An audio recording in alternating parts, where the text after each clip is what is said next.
Итак, давайте начнем наш разбор потрясающего шедевра уйгурской и тюркской цивилизации, буквально целый мир в одной книге. Но как вообще можно уместить всю историю, культуру и даже звезды целого народа на страницах одного текста? Ответ кроется в «Диване Махмуда». Это абсолютно уникальная вещь, настоящий фундамент мировой науки и культуры. Масштаб просто поражает воображение. Здесь есть все, от фольклора и литературы до сложнейшей географии и астрономии. 15 лет. Просто невероятно, но именно столько времени заняла непрерывная, поистине колоссальная работа над этим трудом. Долгие годы ушли на скрупулезный сбор материалов. По сути, так формировалась совершенно уникальная историческая методология. И, как отмечается в источнике, буквально каждое слово здесь выступает как нерушимый столб всей цивилизации. Что еще круче, география тут буквально вплетена в слова. Хорошо видно, как язык отражает филический мир.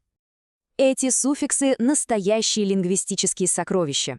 Они с поразительной точностью описывают каждую деталь уникального тюркского ландшафта. И эта потрясающая глубина есть везде, даже в тончайших различиях водных терминов, таких как сулак и чай. Безусловно, такой грандиозный проект был бы невозможен без выдающейся, безгранично преданной своему делу команды ученых.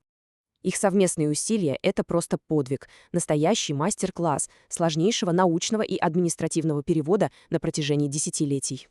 Вся эта сумасшедшая самоотдача в итоге привела к огромной вехе — выходу третьего по счету издания. Оно было специально адаптировано, чтобы стать максимально понятным и доступным для новых поколений исследователей.